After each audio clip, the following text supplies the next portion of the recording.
Okay, so now we are going to move on to more specific structures of nucleic acids. In this case, we're going to talk more about chromosomes. So here we're going to discuss chromosomes, which of course are made up of genes, coding and non-coding regions.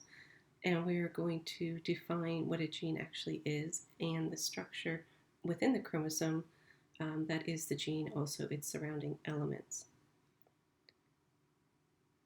So chromosomes and the gene, the classical definition of a gene was that a chromosome determines or affects a single character or phenotype.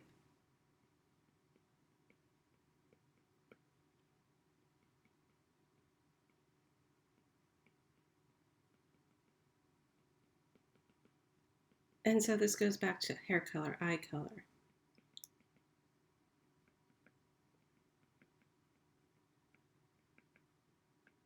And then in 1940, there was a molecular definition.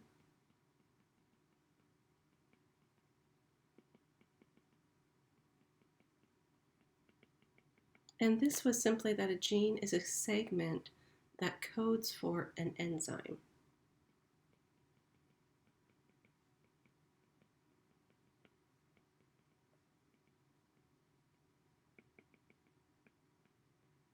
And so this became the concept of one gene, one enzyme.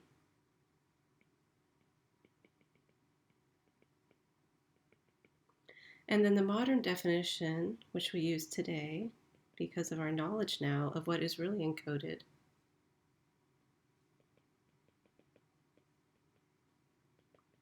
of what a gene is that the DNA encodes a primary sequence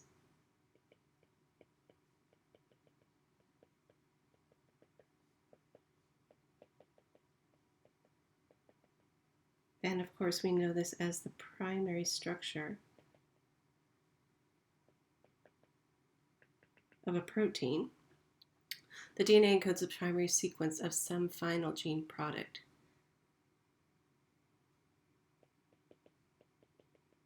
Very general. But it's important because that product may be an enzyme, but it may not be. And so it can be one, a polypeptide,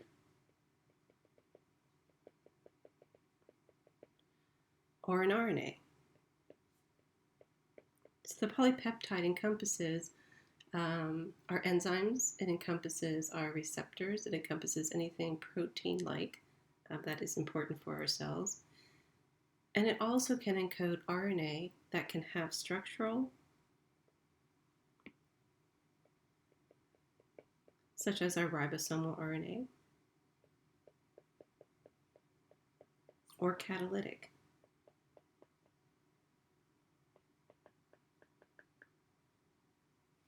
And so we do have RNAs that are actually enzymes, and they can cleave, similar to what an enzyme can do. Now, our chromosomes are going to be made up of our genes, of course, but they're also going to be made up of regulatory sequences. And our signal transduction pathways that we talked about are going to end on transcription factors that are going to interact with these regulatory sequences in order to turn off genes or turn on genes. Now, DNA also is going to contain these regulatory sequences, so they don't have any function of becoming a messenger RNA. They're not part of that. They're simply there to regulate the gene. There are also sequences that are going to be solely upstream, or the end of a gene. So they're going to be either in the beginning of the gene, such as our proximal promoter elements, our core promoter elements. So these are not part of the gene. These are sequences within the chromosomes that help to regulate the gene. They can function as initiation points for replication or recombination. And you can see that there are some names associated with these. We have here what's called a distal enhancer. And so the gene is over here. Oops. The gene would be over here. And so you're going to have distal means that it's far away, but it can still regulate this gene. And it's the way that the DNA, the chromosome, is unfolding in that region. We also have our proximal, which are going to be close. Distal is far away. We have our upstream. Our upstreams are going to be upstream of the gene. And typically a gene is going to have, this is the gene here, the gene is going to have numbering associated with it. And so typically the first nucleic acid within the gene is going to have a number 0, so all of your upstreams are going to be in the negative, and all of your downstreams, which is after the gene, are going to be in the positive realm. So chromosome DNA is also going to need to be packaged. So one of the things about chromosomal DNA is it's in orders of magnitude longer than the cells that are going to encase it, as well as other things such as bacteria. Their DNA is much larger than their cells also. And viruses, their nucleic acid is much larger than their particles.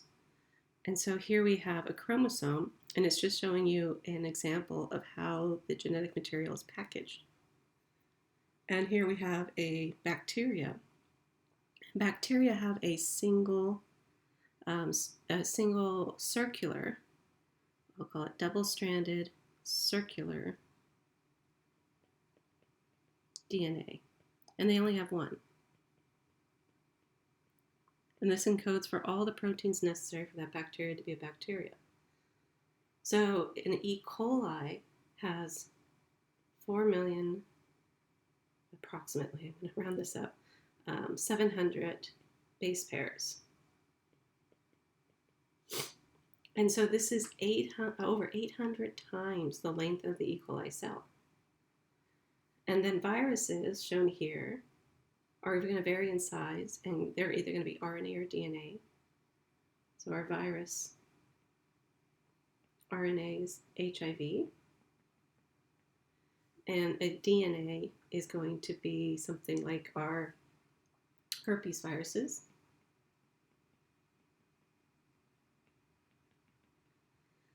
And viruses can have a genome of about 9,000 base pairs if you are an RNA, and a DNA can have upwards of about 50,000 base pairs. And all of it has to be packaged into this little small virus capsule, virus particle.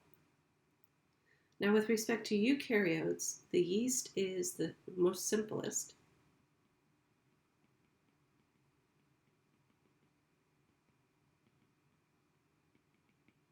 So our molds. And this has about 2.5 times more DNA than E. coli.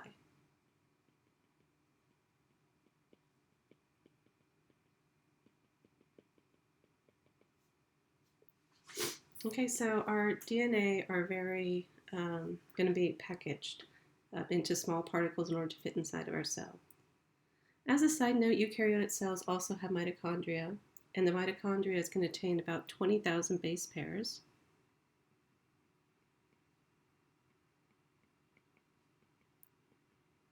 And each mitochondria has about 2 to 10 copies of its DNA.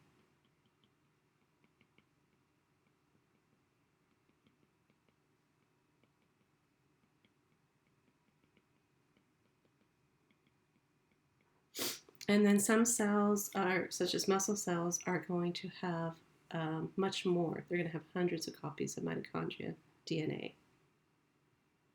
So this is all based on need for energy.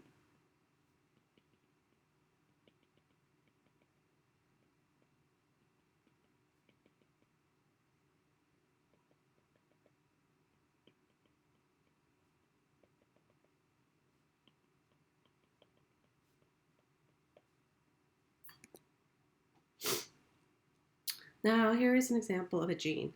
So genes are going to be segments of our chromosomes, of course, and just a few terminology. A gene equals an allele. So here that term allele is all it means is just a gene. And then you're going to have sequences that are going to contain intervening sequences called introns. So these sequences A, so I'll put up here. Oops. These are intervening. So this is non-coding.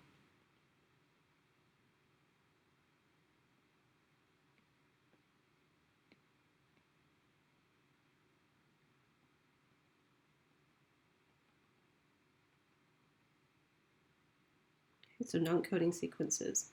And you can see that these gray areas, these intervening sequences, these introns, are much larger spans of the chromosome, the DNA, than our exons. So our exons are coding.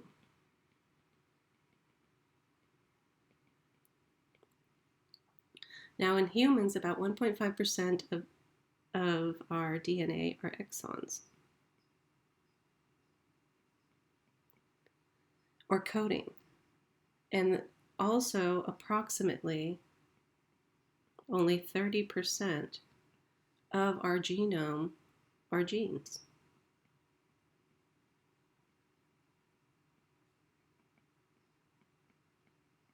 So what's happening with the rest of the 70%? Well, many of them are going to be introns.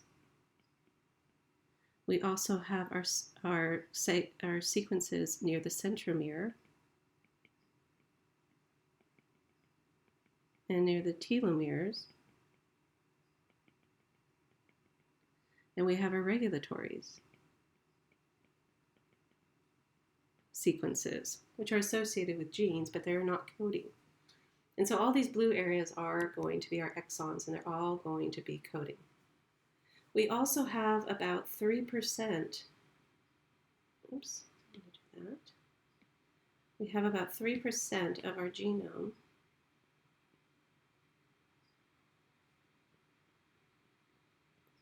which are going to be, sorry, let me just put this up here because it makes more sense. These are called our simple sequence repeats.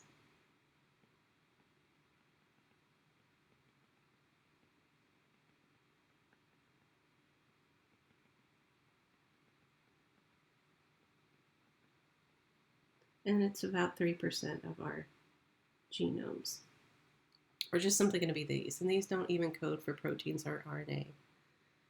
Sometimes people have called these simple sequence repeats as satellite DNA.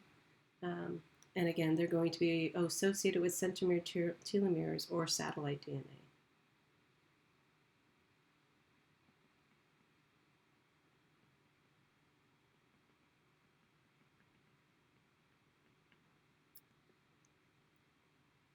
Now for a simple, excuse me, for our simple sequence repeats, we're showing here our telomeres and our centromeres. And of course, they all have different functions. Telomeres are going to be at the ends, and they are going to have these repeats over and over again. 3 tyrosine, adenosine, and 3 guanine. And then our centromeres are going to be important in attachment points for proteins, so they have to have a sequence of those proteins that are going to guide them to opposite poles can bind to. And so the sequence is going to be tyrosine to the X, could be 5, 6, and then guanine to the Y, multiple times repeated. And then at the 3' end, it's going to go, of course, in the complementary region. Now our telomeres are at the ends, both ends of our chromosomes. And then our centromeres are usually where you have that point where the P and Q are meet. So our chromosomes are made up of our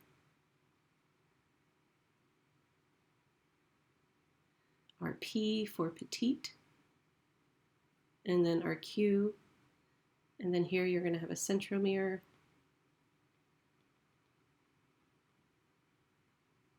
and then at the ends you'll have your telomere.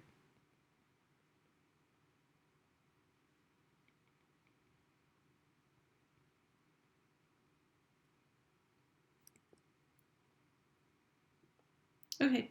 And so just know that genes or alleles are areas of chromosome that are going to contain an actual gene, information to make something, a protein or RNA, something. Chromosomes, however, are made up of a lot of non-coding regions. They can be regulatory sequences, they can be introns, they can be your simple sequences that are repeating, such as satellite, telomeres, centromeres, etc.